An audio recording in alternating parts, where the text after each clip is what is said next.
இன்றைய தினத்துல கூட நம்ம வாசித்த இந்த உபாகமம் 33, 34 இருந்தும் இந்த 1 தெசலோனிக்கேயர் 2ஆம் அதிகாரத்துல இருந்து சில காரியங்களை நம்ம பார்க்கலாம்.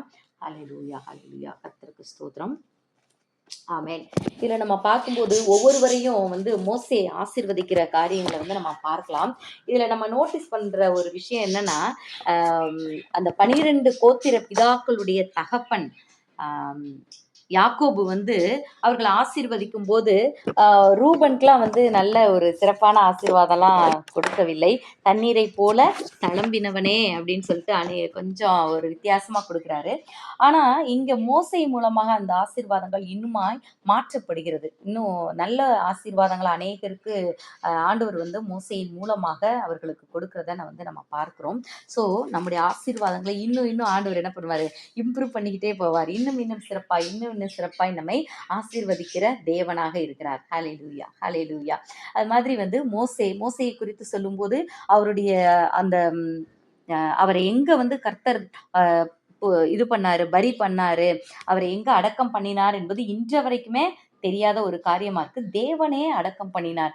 அப்ப எவ்வளோ ஒரு பெரிய ஹானர் இல்ல. ஏன்னா தன்னுடைய வாழ்க்கையே முழுவதுமாய் தேவனுக்கென்று அர்ப்பணித்தவர் மோசே. அத்தனை அவமானங்களையும் அத்தனை சோதனைகளையும் அத்தனை வேதனைகளையும் எல்லாவற்றையும் கர்த்தருக்காக சகித்த மனுஷன் மோசே. தன்னை எதிர்த்தவங்க தன்னை தான் எவ்வளவோ நன்மைகள் செய்தும் கூட கூட்டமா கூடி மோசையை எதிர்த்த போது கூட ஆண்டவரே சொல்றாரு, நீ சொல்லு, ஒரு வார்த்தை சொல்லு, நான் இவங்க எல்லாரையும் அழிச்சிடுறேன், உன் குடும்பத்தை ஆசீர்வதிக்கிறேன்னு சொல்லும் போது கூட, இல்ல ஆண்டவரே உங்க நாம மகிமைப்படணும், எதிரி என்ன நினைப்பான், இந்த தேவனுக்கு அவங்க கண்ட்ரிக்கு கூட்டிட்டு போக முடியல, அதனால அழித்து போட்டார், அழிஞ்சு போயிட்டாங்க, அவங்கள நடத்துறது கடவுள்லாம் கிடையாது அப்படின்னு சொல்லிடுவாங்க. உங்க நாம மகிமைப்படணும், உங்க நாமத்துக்கு எந்த ஒரு தூஷணமும் வரக்கூடாதுன்னு சொல்லிட்டு அவர்களுக்காக பரிந்து பேசின மோசேவாக இருந்ததை நம்ம பார்க்கிறோம். ஸோ அப்படிப்பட்ட அந்த மோசே, அவரை குறித்து இன்னும் பாருங்களேன், அழகா சொல்லப்பட்டிருக்கு. இந்த மோசேட்ட அநேக காரியங்களை நம்ம கற்றுக்கொள்ள வேண்டியவர்களாக இருக்கிறோம். இதுல உபாகமம் 33, 54ஆம் அதிகாரத்துல கடைசி சில வசனங்களை பார்க்கும்போது, அவன் இஸ்ரவேலர் எல்லாருக்கும் பிரத்யட்சமாய் செய்த சகல வல்லமையும் பயங்கரமான செய்கைகள் எல்லாம் பார்த்தா, கர்த்தரை முகமுகமாய் அறிந்த மோசையை போல ஒரு தீர்க்கதரிசியும் இஸ்ரவேலில் அப்புறம் எழும்பினதில்லை என்று விளங்கும். அந்த அளவுக்கு கர்த்தரை முகமுகமாய் சந்தித்தார் மோசே அப்படின்னு சொல்லிட்டு நம்ம பார்க்கிறோம். அப்போ அவர் அந்த அளவுக்கு சாந்த குணமுடையவராக இருந்தார்.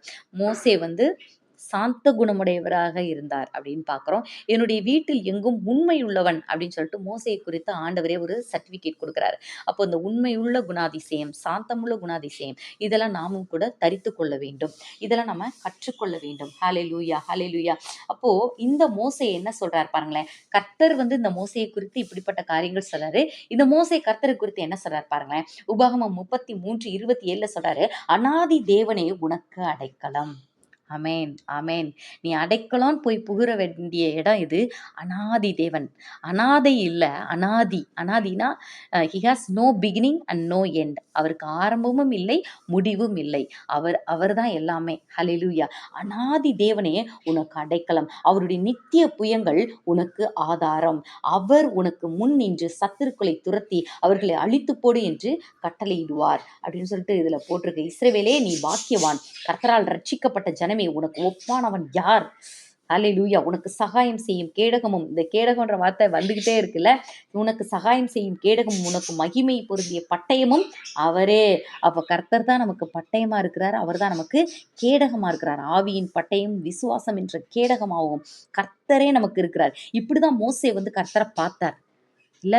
அதனாலதான் அவர் கடைசி வரைக்குமே கர்த்தரால ஆசீர்வாதத்தை பெற்ற ஒரு மனிதனாக கர்த்தரே அவரை அடக்கம் பண்றாரு. அந்த நித்திய கானான், பரம கானானுக்கு அவர் கொண்டு சென்று சேர்க்கிறவராக இருக்கிறார். ஹல்லேலூயா, ஹல்லேலூயா. அப்ப நாமும் கூட இன்னைக்கு என்ன பண்ணணும், மோசேயை போல அநாதி தேவனை எனக்கு அடைக்கலம் அப்படின்னு சொல்லிட்டு ஆண்டவருடைய சமூகத்துக்குள்ள அப்படியே ஓடி வந்துடணும்.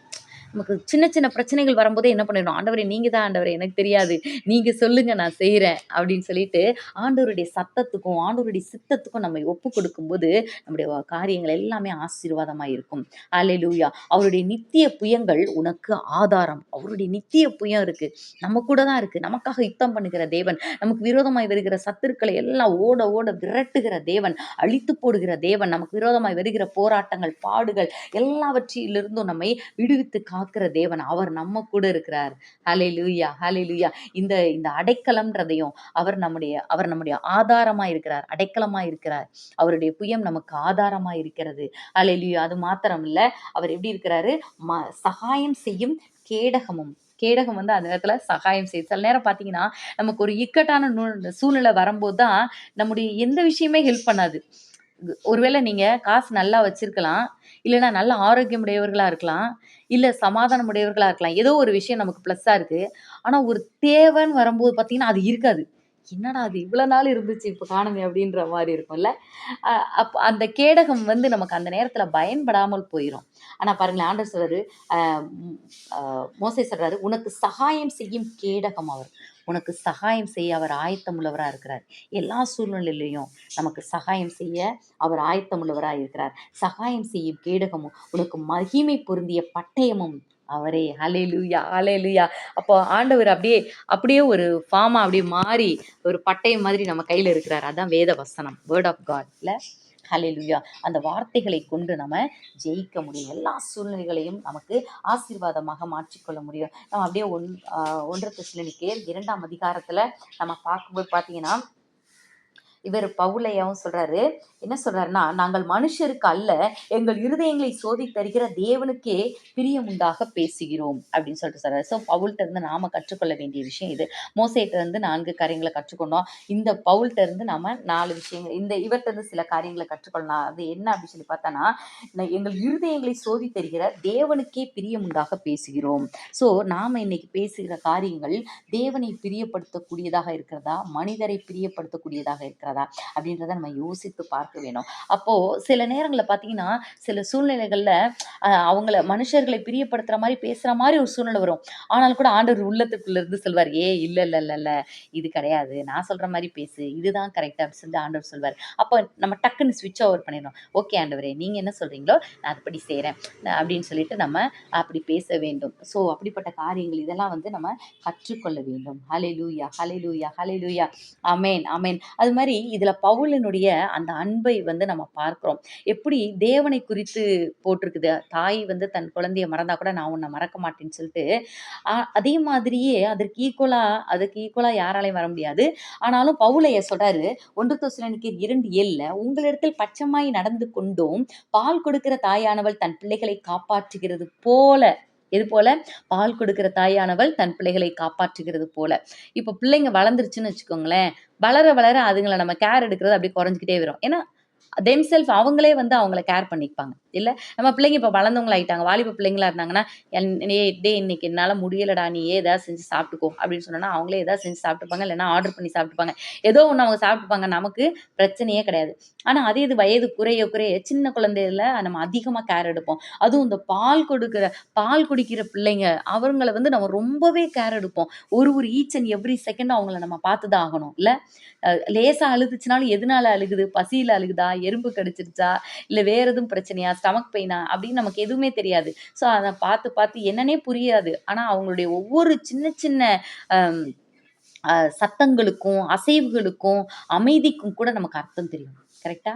அப்போ பால் கொடுக்கிற தாயானவள் தன் பிள்ளைகளை எப்படி அவ காப்பாற்றுகிறாளோ, அவங்களுக்குரிய பாதுகாப்பாகட்டும், இல்ல அவங்களுக்கு உணவு கொடுப்பதாகட்டும், அந்த குழந்தை வந்து தூங்கிக்கிட்டே இருந்துச்சுன்னா கூட, ரொம்ப நேரம் தூங்க விடாம தட்டி எழுப்பி பால் கொடுத்து அந்த குழந்தைக்கு வந்து அந்த பெலனை கொடுக்கிற தாயானவள். அப்படியாக எப்படி ஃபீட் பண்ணிக்கிட்டே இருப்பாங்க. அந்த குழந்தைக்கு வந்து அந்த பசிச்சு அழுதுறக்கூடாதுன்றதுக்காக அந்த குழந்தைக்கு உணவு ஊட்டிக்கொண்டே இருக்கிறாங்களா, அதே மாதிரி அப்படி சொல்றாரு பாருங்களேன். நாங்கள் உங்கள் மேல் வாஞ்சையாய் இருந்து தேவனுடைய சுவிசேஷத்தை உங்களுக்கு கொடுத்ததும் அல்லாமல். அப்ப இவர் எப்படி ஃபீட் பண்ணியிருக்கிறார் பாருங்க கர்த்தருடைய வார்த்தைய. ஹல்லேலூயா, ஹல்லேலூயா. வேத வசனமாகிய ஞானப்பால் இல்ல. சலீம் மிஸ் தான் அடிக்கடி சொல்லுவாங்க. ஞானப்பால், வேத வசனமாகிய ஞானப்பால் அப்படின்னு சொல்லிட்டு சொல்லுவாங்க. நான் வந்து பலமுறை அந்த அம் தேவனுடைய வார்த்தைகள சொல்ல ஆரம்பிக்கும்போது, YouTubeல போடும்போது பயங்கர போராட்டம். போடவே முடியல. சும்மா ஸ்டேட்டஸ்ல கூட வைக்க முடியல. தேவனுடைய வசனத்த அந்த அளவுக்கு போராட்டம். இப்போ சலீம் மிஸ்ட்ட சொல்லுவேன். நைட்லாம் திடீர்னு 11 மணி, 12 மணிலாம் நானு 1 மணிக்கெல்லாம் சொல்லியிருக்கேன். மிஸ் எனக்கு ரொம்ப ஸ்ட்ரெஸ்டா இருக்கு. ரொம்ப கஷ்டமா இருக்கு. எப்டி எப்டியோ இருக்கு. நீங்க எனக்காக ப்ரேயர் பண்ணிக்கோங்க அப்படின்னு சொல்லிட்டு. அப்ப வந்து அவங்க ப்ரேயர் பண்ணுவாங்க. அதோடு கூட இந்த திருவசனமாகிய களங்கமில்லாத ஞானப்பால சொல்றத நீ விட்டுறவே கூடாது அப்படி சொல்லிட்டு சொன்னாங்க. ஸோ இத எதற்காக சொல்றேன்னா, அப்படியாக அந்த களங்கமில்லாத ஞானப்பால் வேத வசனம். அப்போ அந்த வேத வசனத்தை இவர் எவ்வளோ ஃப்ரீக்வெண்ட்டா குடுத்திருக்கிறாரு பாருங்களேன். இந்த ஸ்பாவத்தை, இந்த காரியத்தை நாமும் கூட கற்றுக்கொள்ள வேண்டும். இந்த வருடத்துல வந்து நம்ம தத்து பிள்ளைகள்னு சொல்லிட்டு எடுத்தோம். அந்த தத்து பிள்ளைகளுக்கு எத்தன பேருக்கு ஞாபகம் இருக்குன்னு தெரியல. ஞாபகம் இல்லனாலும் இப்ப ஞாபகப்படுத்திக்கோங்க. யாரையாவது ஒரு 2 பேர அட்லீஸ்ட் ஒருத்தரையாவது செலக்ட் பண்ணி, அவங்களுக்கு வேத வசனங்கள அடிக்கடி குடுங்க. நீங்க பேசுங்க. நம்ம ஒருத்தவங்கள்ட்ட வேத வசனங்கள சொல்லும்போது, நம்ம என்ன பண்ணணும்னா, அப்படியே ஒரு வசனத்த ஒப்பிக்கிறதுனால எந்த பிரயோஜனமே கிடையாது.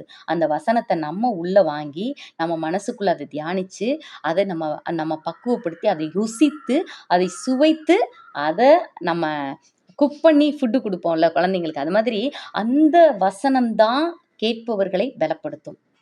ஸோ, அப்படிப்பட்ட வார்த்தைகள நம்ம அத எடுத்திருக்கிற அந்த தத்து பிள்ளைகளுக்கு நம்ம குடுப்போம். குடுக்கும்போது அவங்க கண்டிப்பா கிறிஸ்துவுக்குள்ளாக வளருவார்கள், ரட்சிக்கப்படுவார்கள். இன்னைக்கு நம்ம ஊர் உலகம்லாம் ஒவ்வொரு இடமா போய் போய் ஆண்டவர பத்தி சொல்ல முடியல. ஸோ, நமக்கு இருக்கிற ஒரே டூல் மொபைல். இல்லன்னா நேரா போய் பார்த்து சொல்லலாம். யாராவது ஒரு செலக்டிவ் பெர்சன. ஸோ, அத நம்ம குறித்தெடு வைத்துக்கொண்டு அவர்களிடத்துல அவர்களுக்காக ஜெபிப்பது ஒரு பக்கம். இன்னொன்னு அவர்களுக்கு ஆண்டவருடைய வார்த்தைகள சொல்லணும். ட்ரையா வெயிட்லெஸ்ஸா சொல்ற வார்த்தைகள் எதுவுமே அவங்களுக்குள்ள கிரியை செய்ய போறதே கிடையாது. அது தேவ பலத்தோட இருக்கணும். அது வந்து நம்ம ஃபர்ஸ்ட் அத விசுவாசிச்சு, அத உள்வாங்கி, அதை நம்ம நம்ம வந்து அந்த தேவனோடு சேர்ந்து அதை தியானித்து, அதுக்கடுத்து நம்ம அத சொல்லும்போது கண்டிப்பா அந்த ஆத்துமாக்கள் ரட்சிக்கப்படுவாங்க. ஸோ, நாம என்ன செய்வோம்? இவரைப் போல நாமும் கூட தேவனுடைய சுவிசேஷத்தை எப்படி குடுக்குறாரு அப்படின்னு சொல்லி பார்த்தோன்னா, அந்த தாயானவள் குழந்தைக்கு பாலூட்டி எப்படி கவனிக்கிறாங்களோ அது மாதிரி கொடுக்குறேன்னு சொல்லிட்டு சொல்லுகிற காரியங்களை நம்ம பார்க்கிறோம். ஸோ இதை நாமும் கூட ஃபாலோ பண்ணலாம். இன்னும் சில காரியங்களை சொல்றாரு. தேவனுடைய ராஜ்யத்திற்கு நீங்க பாத்திரமாய் நடந்து கொள்ள வேண்டும் அப்படின்னு சொல்லிட்டு சொல்லுகிற ஒரு காரியத்தை நம்ம பார்க்கிறோம். அது மாதிரி இங்க இன்னொரு ஒரு விஷயம் இருக்கு. 13ஆம் வசனத்துல பார்த்தோன்னா, நீங்கள் தேவ வசனத்தை எங்களால கேள்விப்பட்டு ஏற்றுக்கொண்ட போது அதை மனுஷர் வசனமாக ஏற்றுக்கொள்ளாமல் தேவ வசனமாகவே ஏற்றுக்கொண்டதுனால். ஸோ நமக்கு தேவனுடைய வார்த்தைகள் வரும்போது இது அவங்க தானே சொல்றாங்க, இவங்க தானே சொல்றாங்கன்னு சொல்லிட்டு நீங்க பார்க்கல. தேவ வசனமா ஏற்றுக்கொண்டீங்க. ஏன்னா அந்த காலத்துல பவுல் பேசின ஒன்றுமே வசனங்க இதுல இல்ல. பைபிள்னு ஒரு ஃபார்ம்ல இல்ல. அவர் எழுதியிருப்பாரு, அது அவர் வைத்திருந்திருப்பாரு. மற்றபடி உலக மக்களுக்கு பவுல் எழுதினதெல்லாம் தெரியாது. அதுக்கு பிறகுதான் இப்போ சில நூற்றாண்டுகளுக்கு முன்பாக தான் எல்லாமே நம்ம அதெல்லாம் தேடி கண்டுபிடித்து அது எல்லாத்தையும் நம்ம இது பண்ணி பைபிளாக வேதமாக வச்சிருக்கிறோம். அப்போ அது ஒரு மனுஷன் பேசின வசனம் மாதிரிதான். அப்படி நீங்க மனுஷன் பேசின வசனமாக எடுத்துக்கொள்ளாமல் தேவ வசனமாகவே ஏற்றுக்கொண்டதுனால நாங்கள் இடைவிடாமல் தேவனுக்கு ஸ்தோத்திரம் செலுத்துகிறோம். அது மெய்யாகவே தேவ வசனம் தான். அடுத்து வர்ற விஷயத்தை கவனிங்க. விசுவாசிக்கிற உங்களுக்குள்ளே அது பலனும் செய்கிறது. அப்ப தேவ வசனத்தை நாம விசுவாசிக்கும் போதுதான் அது நமக்குள்ள பலம் செய்யும். ஆமென். வேத வசனத்தை நம்ம விசுவாசிக்கும் போதுதான் அது நமக்குள்ள பலன் செய்யும். நீயோ கடன் கொடுப்பாய், கடன் வாங்காதிருப்பாய், உன்னை வாளாக்காமல் தலையாக்குவேன். நிறைய காரியங்கள் ஆண்டவர் சொல்றார். நிறைய வாக்குத்தத்தங்கள் கொடுக்குறார். அந்த வாக்குத்தத்தத்துக்கு முன்னாடி ஒரு இதுவும் ரூல் கொடுத்துருப்பாரு. இதை நீ செஞ்சனா இது கிடைக்கும் அப்படின்னு கொடுத்துருப்பாரு. அப்ப அதை நம்ம விசுவாசிக்க வேண்டும். அப்போ அதுக்கடுத்து இந்த வசனத்தையும் நம்ம விசுவாசிக்கும் போதுதான் அதற்கு செயல்படுவதற்கு நம்மை அர்ப்பணிக்கும் போதுதான் அது நம்ம வாழ்க்கையில வந்து பலன் செய்யக்கூடியதாக இருக்கிறது. ஸோ அதை நம்ம உணர்ந்தவர்களாக நம்ம வாழ வேண்டும். ஹல்லேலூயா, ஹல்லேலூயா. கர்த்தருக்கு மகிமை உண்டாவதாக. அது மாதிரி இன்னொரு விஷயம், இது என்ன ரொம்ப தொட்டது. 1 தெசலோனிக்கேயர் 2ஆம் அதிகாரம் 19ஆம் வசனத்துல அந்த பவுலையா தன்னால் ரட்சிக்கப்படுகிற பிள்ளைகளை தான் யாருக்கெல்லாம் சுவிசேஷம் சொல்றாரோ அவங்கள அவர் எப்படி பார்க்குறாரு பாருங்களேன். எங்களுக்கு நம்பிக்கையும் சந்தோஷமும் மகிழ்ச்சியும் கிரீடமாய் இருப்பவர்கள் யார்? நம்முடைய கர்த்தராகிய இயேசு கிறிஸ்து வரும்போது அவருடைய சன்னிதானத்திலே நீங்கள் அல்லவா அப்படி இருப்பீர்கள்னு சொல்லிட்டு தெசலோனிக்கே சபையினரை பார்த்து சொல்கிறார். ஆமென். எப்படி சொல்றாரு பாருங்களேன். எங்களுக்கு நம்பிக்கை, சந்தோஷம், மகிழ்ச்சியின் கிரீடம் யாரு? நீங்க தான்ப்பா. நீங்க கர்த்தருக்கு பிரியமாய் வாழும்போது நீங்க தான் எனக்கு மகிழ்ச்சியின் கிரீடம் சொல்லிட்டு சொல்கிறார். ஸோ நாமும் கூட நம்ம இன்னைக்கு யாரெல்லாம் அவர் சிலரை ரட்சிப்புக்குள்ள நடத்தணும்னு சொல்லிட்டு அந்த தத்து பிள்ளைகள்னு சொல்லணும் பார்த்தீங்களா, ஆண்டவரை அறிந்து பின்மாறி போயிருந்திருக்கலாம். இல்லைன்னா அறிந்து இன்னும் அது ஞானஸ்நானத்துக்குள்ள தன்னை அர்ப்பணிக்காத படிக்க இன்னும் அவங்க தெளிவா முழுவதுமாக வராதவர்களாக கூட இருக்கலாம். ஸோ அவங்களுக்கு இந்த தாயானவள் தன் பிள்ளையை கவனிப்பது போல இந்த பவுலையா சொல்றாரு, நான் அப்படிதான் கவனிச்சேன்னு சொல்லி அப்படியாக நம்ம அவர்களுக்கு வேத வசனத்தை நம்ம கொடுக்கும் போது அது பெரிய ஆசீர்வாதமா இருக்கும். அது மாதிரி இது வந்து சாதாரண காரியம் கிடையாது. சொல்லிடலாம் ஈஸியா. ஆனால் செய்வது ரொம்ப கஷ்டமான ஒரு விஷயம். நமக்கு அதுக்குரிய நேரம் வேணும். அதை வந்து நல்ல பாரத்தோட ஜெபித்து நம்ம சொல்லணும். ஸோ அப்படி சொல்லும்போது தான் அது மிகுந்த பிரயோஜனமாக இருக்கும். அதோடு கூட நம்ம அது வீட்டு வேலை அது இதுன்னு எல்லா வேலைகளுமே இருக்கும். இல்லை நம்ம பார்த்தோம்னா 1 தெசலோனிக்கர் 3:9 போட்டிருக்கு பாருங்களேன். சகோதரரே, நாங்கள் பட்ட பிரயாசமும் வருத்தமும் உங்களுக்கு ஞாபகமாய் இருக்கும். பவுலையா பட்ட மாதிரி அவர் உடல்லையும் அவ்வளோ பாடு போராட்டம் இல்லை. அடிச்சு துவைச்சு அவர் எத்தனை கப்பல் சேதத்துல கல்லெறிப்பட்டார், சவுக்கடிப்பட்டார், மிலார்கள்னா தடியடி, தடியை வச்சு அடிச்சிருக்காங்க. இப்படியெல்லாம் பல முறை அடி அடி வாங்கி அவ்வளோ வேதனைகளை அனுபவிச்சும் கூட சுவிசேஷத்தையும் சொல்லி அடுத்து என்ன பண்ணியிருக்கிறார் பாருங்களேன்.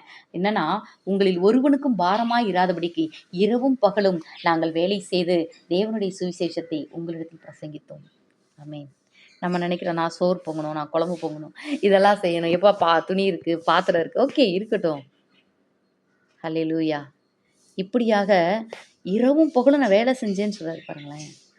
தன்னை முழுவதுமாய் கர்த்தருக்கு அர்ப்பணித்த பவுல் இல்லை. நம்ம அவரை மாதிரியே 100% இருக்கணும்னு இல்லை.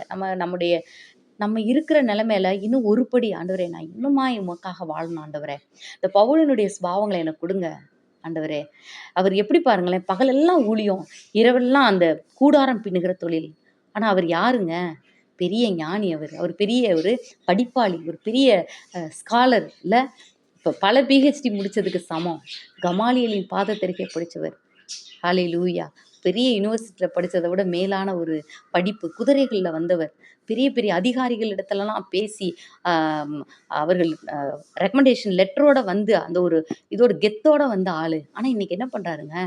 கூடாரம் தான் பின்னாரு. எதற்காக? தன்னுடைய வயிற்றுக்காகவும் தன்னோடு கூட இருந்து ஊழியம் செய்கிறவர்களுக்காகவும் என்னுடைய கைகளே வேலை செய்ததுன்னு சொல்றாரு. இன்னைக்கு நம்முடைய கைகள் என்ன வேலை செய்யுதுன்னு யோசித்து பார்ப்போமா? நம்ம குடும்பம் குடும்பம் குடும்பம் குடும்பம் ஓகே, குடும்பத்தை பார்க்கணும் தான், இல்லைன்னு சொல்லலை. கர்த்தருக்காக நம்ம எவ்வளோ ஓடுகிறோம். நான் என்ன சொல்கிறேன்னா, பெருசா அப்படி இப்படி பண்ணுங்க அப்படிலாம் நான் ஒன்று எதுவுமே சொல்லலை. நீங்கள் உங்களுக்குன்னு ஒருத்தரையாவது செலக்ட் பண்ணிக்கோங்க. அவங்களுக்கு கர்த்தருடைய வார்த்தைகளை ஃபீட் பண்ணுங்க. அவங்களுக்காக நம்ம அனுதினமும் நம்ம ஜெபிப்போம். என்னையும் சேர்த்து தான் சொல்கிறேன். நானுமே சில நாள் விட்டுருவேன். சில நாள் மறந்துடுவேன். சில நாள் ஐயோ இந்த தத்து பிள்ளைங்களை விட்டுட்டோமே, சோறு கொடுக்கலையே, சோறு கொடுக்கலன்னா அது என்ன ஆகும்? அப்படியே பலவீனப்பட்டு அப்படியே ஒரு குளுக்கோஸ் போட வேண்டிய நிலைமைக்கு போயிடும் இல்லை அவங்களுடைய ஆத்துமா. அதையும் விட்டுட்டோம்னு வச்சுக்கோங்க, கோமா ஸ்டேஜ் போயிடும். அப்புறம் அப்படியே சுத்தமாக விட்டோம்னா அது முடிஞ்சு போயிடும். அப்புறம் ஆண்டவர் கேட்பார், காதை திருகி இங்கே வா, சொன்னாங்கல்ல, நான் சொல்லித்தானே சொன்னாங்க, நீ என்ன பண்ண அப்படின்னு சொல்லி கேட்பார். என்னையும் சேர்த்தா நான் சொல்கிறேன். ஏன்னா நானும் பல நாட்கள் மறந்து போயிடுறேன். ஸோ ஏன்னா நம்ம கை இந்த சோறு பொங்குறது, குழம்பு வைக்கிற இந்த வேலையிலேயே நம்ம என்ன பண்ணிடுறோம், ரொம்ப பிஸியாக நான் எவ்வளோ வேலை பார்க்குறேன் தெரியுமா அப்படின்னு சொல்கிறோம். ஸோ இதுக்கு அடுத்து பியாண்ட் தட் நம்முடைய வயிற்று காரியங்களை தவிர அடுத்து நெக்ஸ்ட்டு டு காட் நம்ம என்ன செய்கிறோம். பவுல் மாதிரி இரவும் பகலும் நம்ம கூடாரம் பின்னி அப்படியெல்லாம் நம்ம பண்ணலை. ஆனாலும் கூட எதையாகிலும் கர்த்தருக்காக நம்ம செய்ய வேண்டும். அவரை சந்திக்கிற நாளில் அவரை மகிழ்ச்சிப்படுத்தும்படி, அதாவது ஆண்டவர் நம்மளை மீட்டார்ல. எத்தனையோ பேருடைய அழுகையும் கண்ணீரும் தான் இன்னைக்கு நம்ம ரட்சிக்கப்பட்டிருக்கோம். இன்னைக்கு நீங்கள் நல்லா யோசித்து பாருங்களேன். அந்த நீர் என்னை பாதாளத்திலிருந்து ஏற பண்ணினீர், அந்த ஒரு வசனமே போதும், நம்ம வயிறு நிறைஞ்சிரும், மனசு நிறைஞ்சிரும். நம்மை பாதாளத்திலிருந்து ஏற பண்ணார்ல, நம்ம சந்தோஷமா இருக்கிறோம்ல. அந்த பிசாசினுடைய கொடுங்கோல் அது நம்மளை மேற்கொள்ள முடியலைல்ல. பிசாசினுடைய கிரியைகள் எதுவும் நம்மை ஜெயிக்க முடியலைல்ல. அவன் தோற்கடிக்கப்படுகிறான் அல்லவா. கர்த்தர் நம்ம கூட இருந்து எத்தனை பிரச்சனைகள், சூழ்நிலைகள், அக்கினி இருந்தாலும் வெள்ளம் இருந்தாலும் நமக்குள்ள ஒரு சமாதானத்தையும் சந்தோஷத்தையும் மகிழ்ச்சியும் கொடுத்து நம்மை தேற்றி, நீ என் பிள்ளை, நான் உன் கூட இருக்கிறேன், கவலைப்படாதன்னு சொல்லிட்டு நான் உன்னை விட்டு விலக மாட்டேன், கைவிட மாட்டேன், நம்மை நேசிக்கிறார்ல. அப்போ அந்த வார்த்தைகள் மற்றவங்களுக்கும் கிடைக்கணும்ல. அவங்க ஆவிக்குரிய ஒரு தரித்திரத்தில் இருக்காங்கல்ல. அப்போது நாம தான் அவங்களுக்கு வந்து ஃபீட் பண்ணணும். இந்த ரெவலேஷன் 3:20 கூட போட்டிருக்கும் பார்த்தீங்களா, நான் ஐஸ்வர்யவான் என்றும் திரவிய சம்பன்னன் என்றும் நீ சொல்லுகிற, ஆனால் ஸ்பிரிச்சுவலாக பார்க்கும்போது நீ யாரு? நீ வந்து உன்னுடைய நிர்வாணமாகிய அவலட்சணம் தோன்றாத படிக்கு நீ நிர்பாக்கியம் உள்ளவன், பரிதபிக்கப்படத்தக்கவன், தரித்திரன், குருடன், நிர்வாணி. ஆனா நீ என்ன சொல்ற? நான் பணக்காரன், திரவிய சம்பன்னன், எனக்கு ஒரு குறையும் இல்லைன்னு சொல்ற. இது இந்த 17ஆம் வசனம், வெளிப்படுத்தல் 3:17 ஒரு மனிதனுடைய ஆவிக்குரிய காரியங்களையும் ஆவிக்குரிய அவனுடைய வெயிட்டேஜையும் உலக பிரகாரமான பணத்தோட வெயிட்டேஜையும் அதை ரெண்டையுமே பார்க்கலாம். ஸோ அது அப்போ உலக பிரகாரமா அவங்க எப்படி வேணா இருக்கட்டும். ஆனா அவங்க ஆவிக்குரிய விஷயத்துல தரித்திரரா இருக்காங்களா இல்லையான்னு ஆவிக்குரிய பிள்ளைகளாகிய உங்களுக்கும் எனக்கும் தெரியும். ஸோ அவர்களை நம்ம நல்லா தாயானவள் பிள்ளைக்கு பால் கொடுத்து அந்த குழந்தையை எப்படி பராமரிக்கிறாங்களோ, அதே போல நாமும் கூட திருவசனமாகிய களங்கமில்லாத ஞானப்பால் அவங்களுக்கு குடுப்போம். அவர்களை ரட்சிப்புக்குள்ள நடத்துவோம். அட்லீஸ்ட் 1 வருஷத்துக்கு ஒருத்தர நடத்தினா கூட எத்தனையோ பேர நடத்திருக்கலாம். யோசித்து பாருங்க. உங்க வயச யோசித்து பாருங்க. நீங்க ரட்சிக்கப்பட்ட காலங்களை யோசித்து பாருங்க. அதுலேருந்து இப்ப இத்தன வருஷம் ஆயிருக்கு. எத்தன பேர ரட்சிப்புக்குள்ள நடத்தியிருக்கோம்? நீங்க எப்ப ரட்சிப்புக்குள்ள லாஸ்ட்டா நடத்துனீங்கன்னு கேட்டா, 1 நாள், 1 வருஷம் அப்படி போறோமா? இல்லன்னா, இல்ல இப்போ லாஸ்ட் இயர் எ ஒருத்தங்கள ஆண்டவர் பெரிய கிருபையினால என் மூலமா ரட்சிப்புக்குள்ள நடத்துறார்ன்னு நம்ம சொல்ல முடிகிறதா?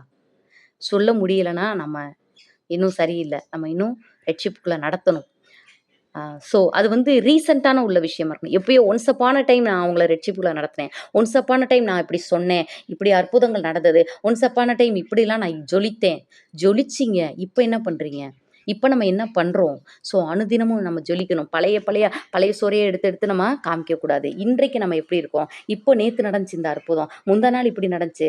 2 நாளைக்கு முன்னாடி போன வாரம் நான் இவங்களுக்கு இந்த சத்தியத்த சொன்னேன். அதன் மூலமா கர்த்தர் பெரிய காரியங்கள செஞ்சாரு. அவங்க குடும்ப வாழ்க்கையில ஒரு ஆசீர்வாதம் வந்தது. இல்ல அவங்களுடைய குணாதிசயங்கள்ல, ஸ்பாவங்கள்ல ஒரு மாறுதல், ஆசீர்வாதம் வந்தது. அப்படி நம்ம சொல்லக்கூடியவர்களாக இருக்கணும். நம்ம சொல்ற டெஸ்டிமனிஸ் எல்லாமே ரீசென்ட்டா இருக்கணும். ஒன்ஸ் அப்பான் அ டைமா இருக்கக்கூடாது. அப்படியாக பவுலினுடைய ஸ்பாவங்களையும், அந்த மோசேயை கர்த்தர் எப்படி கனப்படுத்தினார், மோசேயினுடைய ஸ்பாவங்கள் அதெல்லாம் நமக்குள்ளேயும் இருக்கும்படியாக நாம் நம்மை தாழ்த்தி ஜெபிப்போமா? கண்களை மூடி. ஸ்தோத்திரம் ஆண்டவரே! அப்பா உம்மை நன்றியோடு துதிக்கிறோம்.